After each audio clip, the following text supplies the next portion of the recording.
What is going on, runners? We're here in LA, and there's nowhere better to be than the Movement Performance Institute with Dr. Christopher Powers. Yeah. Chris is one of the world's leading experts on the lower quarter. He's going to do a course here on running mechanics and especially how to prevent injury. All the knowledge that we're gaining, we're actually going to be implementing into our technology as well in order to improve the experience for all of you runners. So stay tuned.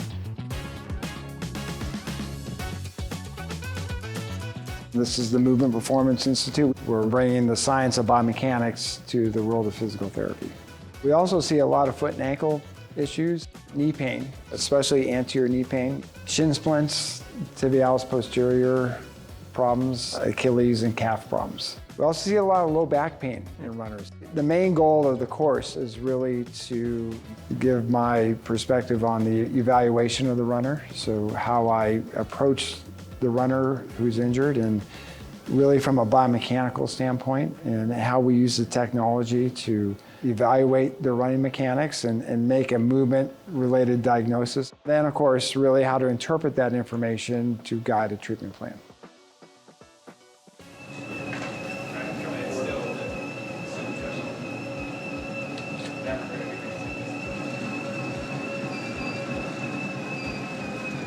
Ooh, we got a pelvic drop on the other side, but we have a hip adduction angle of 10.2 and a knee valgus angle of 8.8. There is definitely some rotation occurring, some adduction. We would probably want to test gluteal strength. Anytime we're looking at a hip-related problem from a movement standpoint, you always have to kind of take a look at the sagittal plane. 39 degrees, that's about peak knee flexion. The trunk angle, so that's 3.8. That falls into the very upright. And then the hip angle, it's below 20. Definitely not using the hip overly well. At this point, we would go right to strength testing. Go, push, go, go, go, go, go, go, go, go, go, go, go, go! Go, push, go, go, go, go, go, go, go, go, go, go, go, go! So we definitely have an abductor, 30%, so this is significant. We got some work to do here. Hip extension was 3%, which is good. We would definitely do the glute activation work anyways and get on a hip abductor program. Once the strength improves, then we'll be working on a running posture that's using that new capacity to a greater degree. You just can't do the strengthening without the change in the running form to use that strength. It'd be a waste of time. How many miles you putting in right now? I'm about like 45. And your hip hurts every run? For the most part, yeah. This is always the conversation that we have with runners is, well, when do you shut it down for a bit and work on the stuff that we've identified? The longer it goes, the harder it is to fix.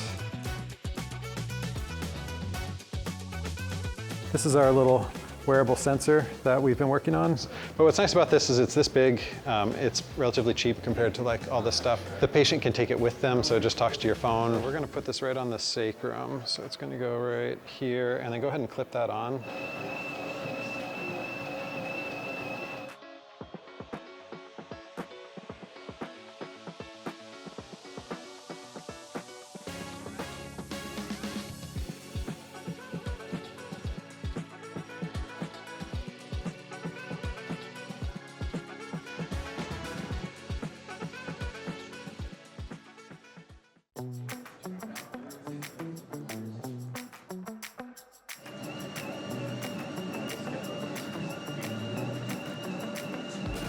The ankle isn't pushing off, still on the ground.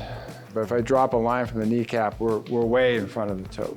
The hip angle is now 6. So the hip is extended. The ankle continues to dorsiflex. So think about the femur's coming back, but the tibia is going forward. The knee remains flexed, which means the quad is working harder than it should. That knee angle now should be like 15. But you're overly flexed, right? You're not driving off. You're not using your calf is what's happening. So we would have to test calf strength here. I would also test hip strength because I want to know that upright trunk, is it because he's protecting weak hip extensors. Or I had a really bad ankle sprain. on the what side? Left side? Left side. Okay. As well. I'll bet the bottom dollar right now that the calf strength on that side is not where it should be. To see if there's anything that could explain some lateral knee pain. Varus thrust pelvic drop mechanism. 8.9, that's pushing the 10-degree limit. If you're thrusting out, you put tension all along here. You're creating compression on the tibial-femoral joint. When the pelvis drops, that creates the varus, the vector shifts out away from the knee, which causes a varus load. Ready? And go. 1, 2, 8 3/4. We're done. 25 is normal. Yeah. 2, 3, go. Push, go, go, go, go, go, go, go, go, go, go, go, go, go, go. 2, 3, go. Push, go, go, go, go, go, go, go, go, go, go, go, go. Slight hip abduction deficit is 7%, which is mild. Hip extension is normal. My recommendation at this point would be not to run, simply because the calf strength just isn't there to support. You know what I mean? You're putting too much pressure through your knee because you're not pushing off. Gotcha. And you just run the risk right now of just continuing to irritate your knee. Yeah. And this becoming a chronic problem. Hold off on running for a bit until we build the calf strength up. And my feeling is if I could get him to use his hip capacity a little bit more, give him a little more pelvis stability, that should help the lateral knee pain if I can kind of reduce that pelvic drop by a couple of degrees. But we need 25 of those guys.